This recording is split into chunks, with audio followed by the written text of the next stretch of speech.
Bonjour, aujourd'hui, toujours dans cette série des mises en image de cet enseignement de l'Advaita tel que proposé par Nisargadatta Maharaj, eh bien, je propose une petite histoire, l'histoire de la vague qui avait peur de se noyer dans l'océan.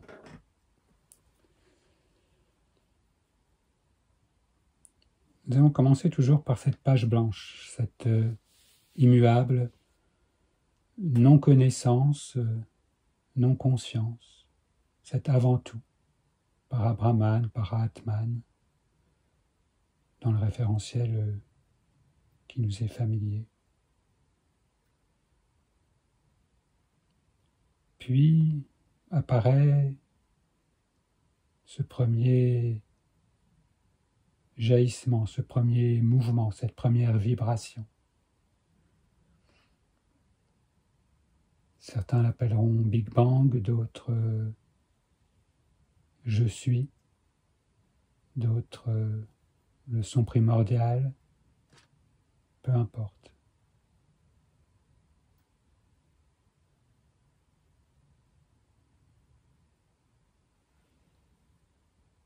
Premier mouvement qui va faire apparaître cet espace de conscience.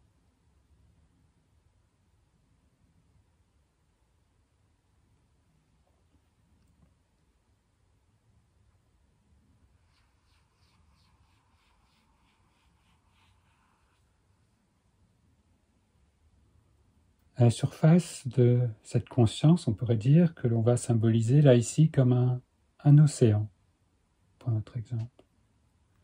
Au début, c'est une très très simple vibration. C'est déjà la manifestation, c'est déjà cet élan de la conscience qui n'est plus simplement que elle-même, mais déjà aussi manifestation d'elle-même.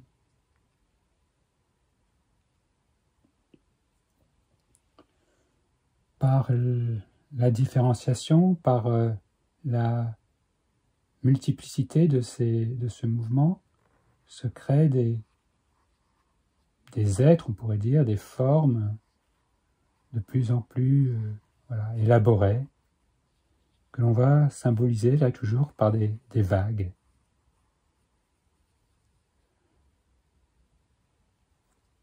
Toujours ce même élan de manifestation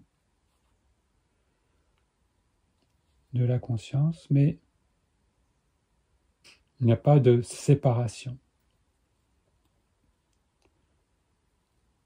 C'est ce que l'on va retrouver dans des formes très simples de manifestation, qui sont la manifestation de cette conscience, mais sans séparation. Il n'y a pas, on pourrait dire, de questionnement du « qui suis-je » pas un questionnement sur et une identification à une forme particulière.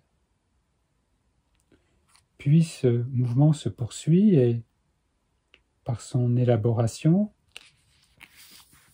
va devenir plus complexe et les vagues qui étaient de petites vaguelettes, qui n'étaient juste que une expression, une manifestation de cette conscience immuable représentée par l'océan qui est toujours d'ailleurs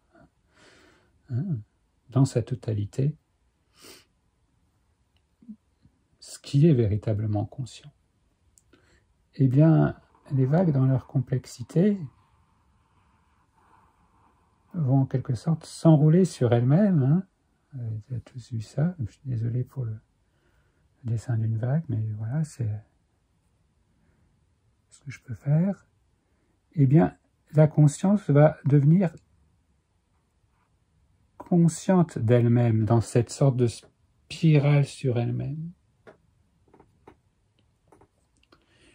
Et ça n'est pas en soi un problème, bien évidemment.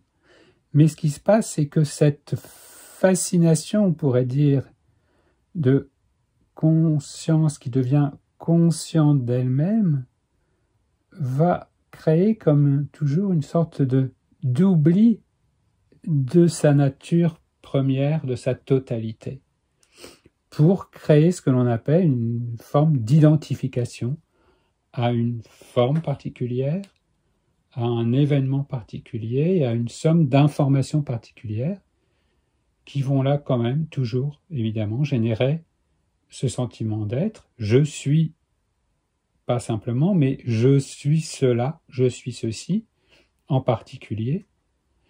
J'ai pris forme à un certain moment donné, et ayant pris forme et m'identifiant à ça, je vais avoir peur de la fin de la vague, de la résorption de la vague dans l'océan à nouveau. Voilà, la peur essentielle, cette peur de mourir, voilà, tient dans ce petit schéma-là, tout simplement. Avec la perte de ce contact avec notre réalité entière, parce qu'en fait, il n'y a jamais eu d'individu séparé. Et ça, c'est important et c'est même fondamental pour faire vraiment ce switch dans la compréhension et surtout la réalisation de ces enseignements. C'est que ce n'est pas quelqu'un qui peut se réaliser, qui peut s'éveiller, qui peut... Non, non, non, non, non. C'est la fin de l'illusion d'une séparation momentanée qui va permettre un certain développement de cette conscience, consciente d'elle-même, et qui va permettre, là aussi, à l'inverse, quand, dans le chemin, si tout se passe bien, je dirais, si cette fascination pour cette forme particulière se lève, eh bien, cette capacité de conscientiser son existence, son fait d'être, va permettre de réouvrir aussi en même temps ce passage et que cette conscience d'être va non plus se limiter à une forme particulière, à des concepts particuliers, à des façons de voir le monde particulières, mais à l'ensemble de cette manifestation. C'est comme si, à travers cette petite vague particulière, c'est l'océan entier qui avait la possibilité de devenir conscient de lui-même. Et c'est là toute la beauté de ce mouvement, c'est là toute la beauté de cette manifestation.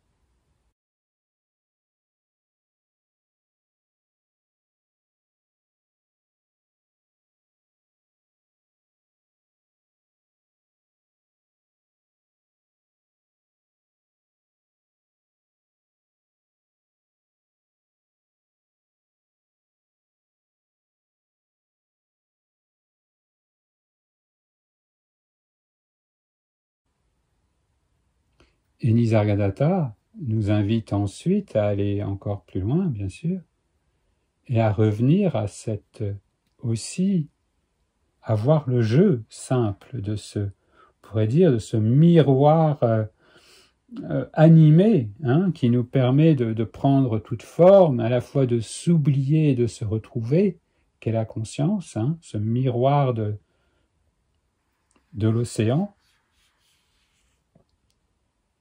Mais qui s'y reflète dans ce miroir de la conscience?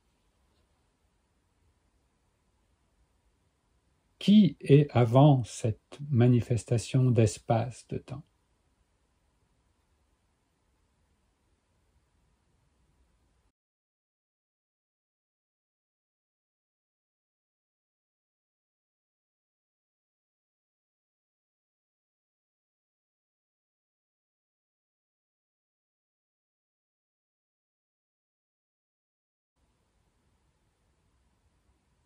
Aucune réponse là verbale ne peut être donnée.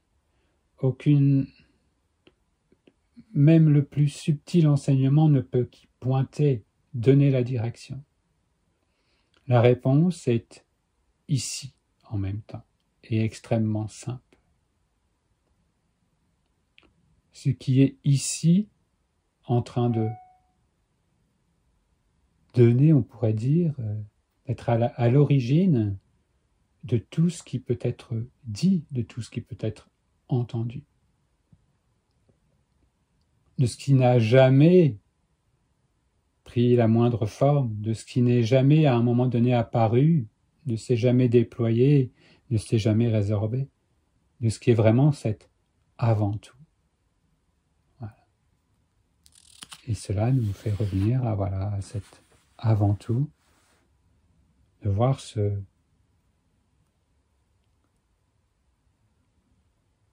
apparaître l'écran sur lequel va se jouer un film, on se mettre en place la succession de ces différentes vaguelettes, vagues, et aussi jusqu'à leur résorption et le retour à la plus simple expression et même la dissolution de cette expression. Cela ne peut qu'être vécu, même s'il ne s'agit même pas d'un vécu en fait. Mais c'est ce qui va, par ce contact invisible mais ultime, eh bien résorber toutes les peurs, résorber toutes les... comment pourrait-on dire? Les addictions à l'histoire. Cela n'empêche pas d'en voir toute la beauté quand est vue justement cette totalité. Et ce qu'est vraiment cette histoire, et ce qu'est vraiment cette manifestation. On pourrait dire qu'il ne s'agit de rien d'autre que votre propre reflet dans sa totalité d'espace, de temps. Donc, de quoi avoir peur, si ce n'est que de soi-même, finalement. Une vague n'existe véritablement pas. C'est l'océan qui prend cette forme.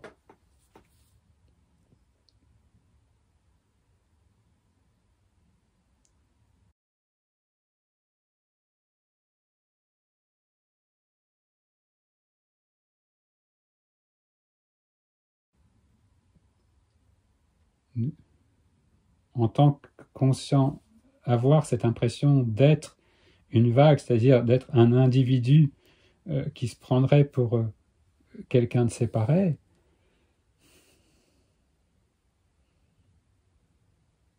ça n'est que ce jeu de l'océan, de sa manifestation, de ses mouvements. Essayer de séparer une vague, de tenir une vague séparée de l'océan, c'est impossible. C'est impossible.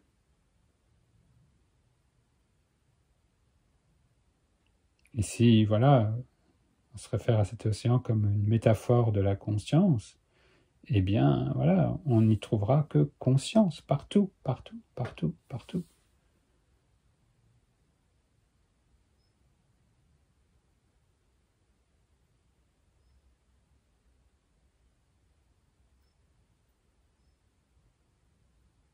Voilà. En souhaitant que ces quelques petits croquis très simples, mais puissent non pas être pris pour vérité contente, mais vraiment d'inviter à un questionnement. La véritable connaissance, celle qui nous tranquillise profondément, qui nous ramène vraiment à soi, ça n'est pas une croyance, c'est au début peut-être une porte ouverte sur une possibilité, sur une éventualité. Mais ensuite, c'est vraiment le fruit de ce questionnement, on pourrait dire personnel, individuel, propre à chaque vague. C'est ça qui est aussi magique, c'est que ce phénomène non personnel se manifeste aussi et doit se résoudre dans chaque forme aussi en même temps.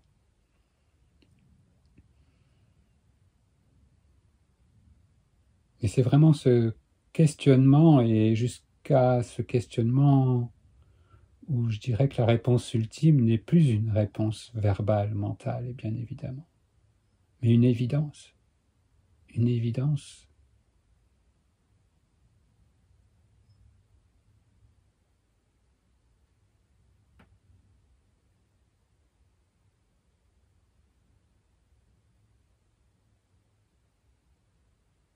vous souhaitant de ne plus avoir peur de vous-même et de laisser toutes vos formes, toutes vos manifestations, que ce soit une simple émotion, une simple pensée, un corps, une situation, une expérience, se résorber en vous-même. Et ce vous-même, cette conscience, c'est bien se résorber tout simplement en sa source, en son ultime réalité.